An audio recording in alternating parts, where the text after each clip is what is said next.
Hello students, welcome to my channel easy learning accounts.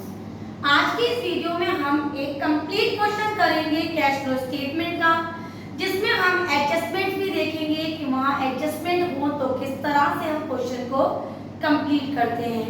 मैंने board पे question लिखा हुआ है TSA 1 2020, page number 1035.103, question number 54।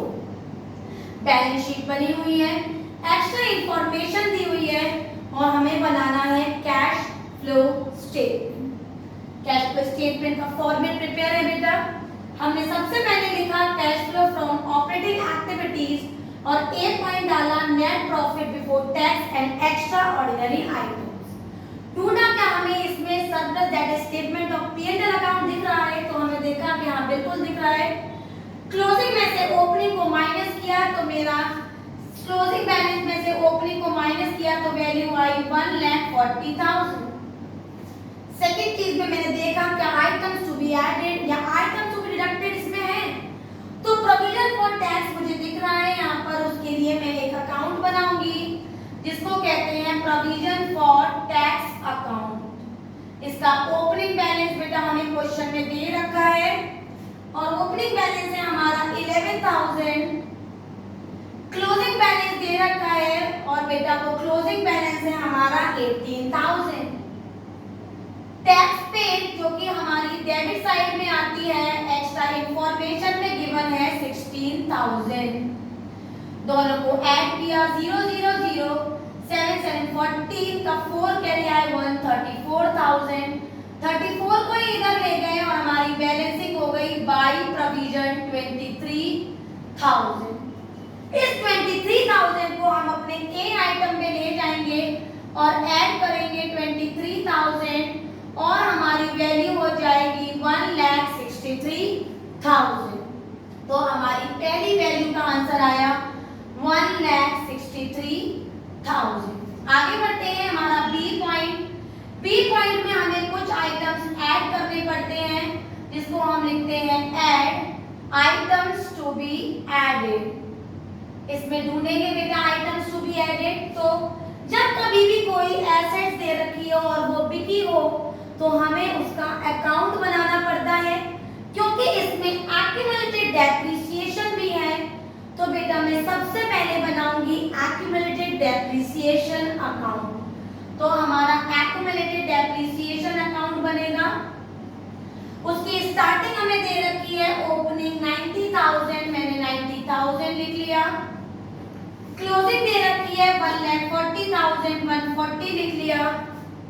Extra information में हमारी वैल्यू है 40,000, मैंने उसको भी लिख लिया। To assets, to balance CD और बाय बैलेंस BD। इसकी बैलेंसिंग करेंगे 180 को इधर ले आएंगे और हमारी डेप्रिसिएशन निकल आएगी बेटा 90,000, मैंने डेप्रिसिएशन लिख लिया 90,000। आगे बढ़े और हमने देखा कि हमारा एक अकाउंट और बनेगा जिसको कहते हैं फिक्स्ड एसेट्स अकाउंट, जिसका नाम क्वेश्चन में मशीनरी दे रखा है। मशीनरी की ओपनिंग बैलेंस हमें दे रखी है बेटा, इसका ओपनिंग बैलेंस निकाल लेंगे 0 0 0 और ये आ गया हमारा 0 और ये आया 16,10,000। कितना? 16,10,000, मैंने यहाँ पर लिख लिया 16,10,000 और इसको भी माइनस करेंगे तो हमारी वैल्यू आ जाएगी 0 6 और 1860,000। मैंने यहाँ पर ओपनिंग बैलेंस लिखा, यहाँ क्लोजिंग बैलेंस लिखा। एक्यूमुलेटेड डेप्रिसिएशन मुझे क्वेश्चन में ऑलरेडी 40,000 गिवन है, मैंने उसे भी लिख लिया। जो चीज मेरे पास 10,000 की थी वो 2,000 की बिकी है, तो मैंने सोल्ड लिख लिया 2,000 का सोल्ड। और बेटा मेरा लॉस आ गया यहाँ पर 8,000 का।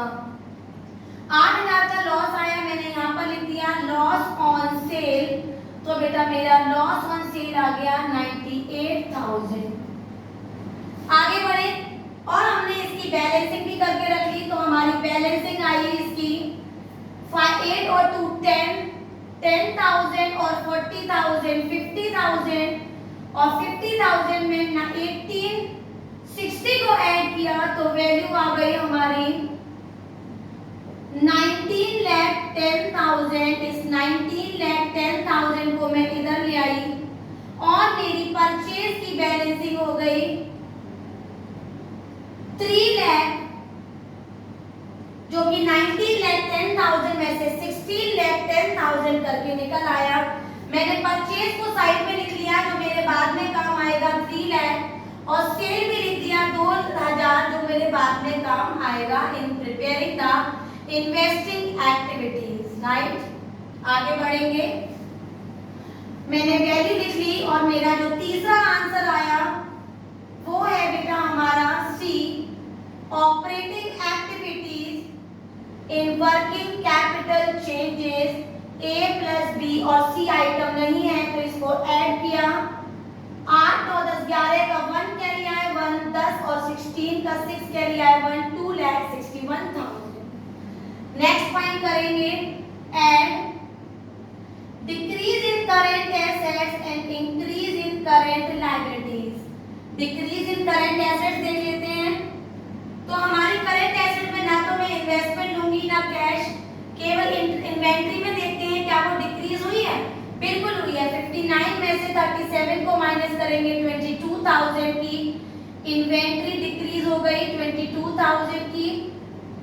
आगे बढ़े, हमने ट्रेड में देखा तो ये इंक्रीज हुई है, ये यहाँ पर नहीं आएगा। करंट लायबिलिटीज में देखा तो करंट लायबिलिटीज में शॉर्ट टर्म बोरोइंग्स थी, वो हमारा बैंक ओवरड्राफ्ट था, हम उसे नहीं लेंगे। प्रोविजन भी नहीं लेंगे, केवल ट्रेड पेबल लेंगे और वो हमारा डिक्रीज हुआ है तो ये आइटम यहाँ नहीं आएगा। 22,000 को हम बाहर दिखा देंगे। और हमारा ई आइटम है less increase in current assets and decrease in current liabilities.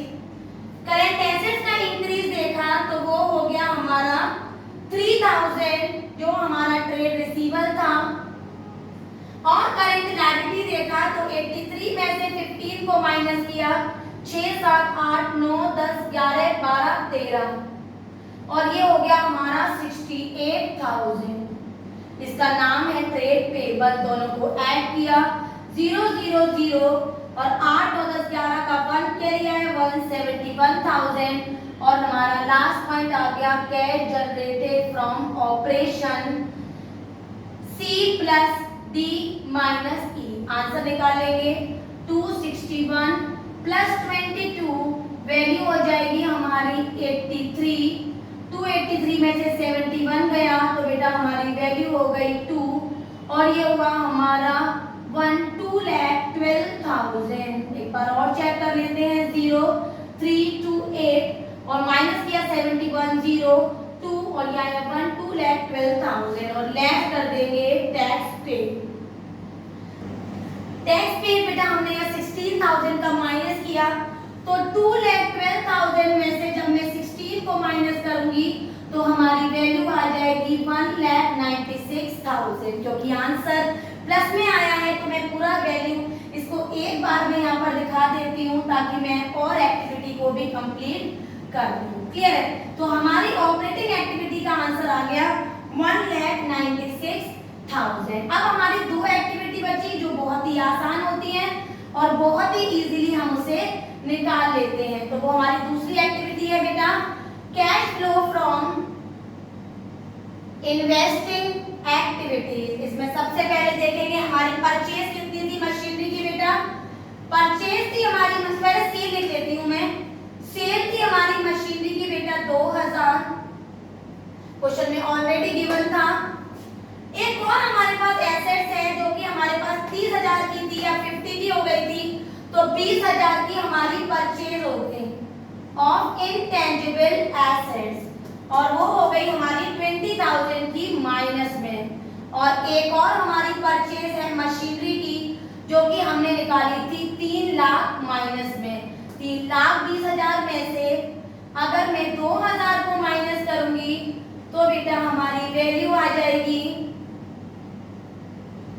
3,20,000 20 minus किया, हमारी वैल्यू आई। परचेज उठाया हमने, परचेज की वैल्यू है हमारी 3 लाख, जो भी आंसर आया था, तो उसमें हम अपनी वैल्यू को 3 लाख को 20,000 में ऐड करेंगे, 3,20,000 माइनस करेंगे हम अपना सेल, तो हमारी वैल्यू हो जाएगी 8 और ये 1 और हो गया 3,18,000 माइनस में, 3,18,000 माइनस में। और क्योंकि ये माइनस में आया है तो हम वैल्यू लिखेंगे cash flow from investing used in investing activities, right. Third activity है हमारी cash flow from financing activity. अब cash flow from financing activity हमारी लास्ट एक्टिविटी होगी बेटा। उसमें हमने देखा कि इश्यू ऑफ शेयर कितने के हैं, तो पहले हमारे शेयर 14 लाख थे, अब हमारे शेयर 15 लाख हैं, तो मैंने 1 लाख के शेयर इश्यू कर रहे हैं। नेक्स्ट मैंने लॉन्ग टर्म बोरोइंग देखा, तो मेरे पास 125 के पहले से डिबेंचर्स थे और अब 2 लाख है, तो 75,000 के मैंने डिबेंचर्स और इश्यू कर दी है। और हमारा थर्ड पॉइंट है जो हमें एक्स्ट्रा इंफॉर्मेशन में दे रखा है बैंक ओवरड्राफ्ट। जो ओवरड्राफ्टिंग 10,000 की हुई थी वो अब 12,000 की हो गई, तो 2,000 की ओवरड्राफ्टिंग बढ़ गई। तीनों को ऐड करेंगे और वैल्यू हो जाएगी 1,77,000। क्योंकि इसके अलावा और कोई भी इंफॉर्मेशन नहीं है तो फाइनेंसिंग एक्टिविटी की वैल्यू भी मैं यहाँ पर बाहर लिख दूंगी। अब हमें जो करना है वो हमारा ऑलरेडी सीखा हुआ है, हमें इन तीनों वैल्यू को ऐड करना है, तो हमारी वैल्यू आ जाएगी प्लस प्लस की वैल्यू ज्यादा है कम है, तो net increase in cash and cash equivalent लिखेंगे, जिसमें हम 1 + 2 + 3 करेंगे बेटा। 1 + 2 + 3 करके जो वैल्यू आएगी उसको cash and cash equivalent at the beginning of the year में ऐड करेंगे, और cash and cash equivalent at the beginning of the year में हम 12,000 लेंगे और 5,000 लेंगे, तो 12 और 5 17,000 इन तीनों की वैल्यू में ऐड करेंगे, जो कि हमारा इक्वल हो जाएगा cash and cash equivalent at the end of the year, जो कि हमें दे रखा है 14 और 8। 14 और 8 में जो एडिशन आएगा उसकी वैल्यू हमारी इन तीनों activity plus cash and cash equivalent at the beginning of the year के बराबर हो जाएगी। तो हमने आज ये लास्ट क्वेश्चन किया था कैश फ्लो स्टेटमेंट का, जिसमें हमने देखा बेटा हमें एसेट्स अकाउंट बनाया, एक्यूमुलेटेड डेप्रिसिएशन अकाउंट बनाया, प्रोविजन फॉर टैक्स अकाउंट बनाया, अगर टैक्स पेड दे रखा होता है, प्रोविजन दे रखा होता है तो वो अकाउंट भी बनाएंगे। अगर पेटेंट की एक्स्ट्रा इंफॉर्मेशन होती तो मैं इनटेंजिबल अकाउंट भी बनाती। ये एक कंप्लीट क्वेश्चन था, तीनों एक्टिविटी की वैल्यू ऐड करिएगा, उसमें equivalent cash and cash at the beginning को ऐड करिएगा, जो कि क्लोजिंग के बराबर होगा। और भी क्वेश्चंस हैं उनको सॉल्व करिए। नहीं समझ में आए तो मुझे कमेंट करके बताइए। वीडियो समझ में आई हो, सारे पॉइंट्स कंप्लीटली क्लियर हो गए हो इस चैप्टर के, तो मेरी वीडियो को लाइक करें, शेयर करें और मेरे चैनल को सब्सक्राइब जरूर करें।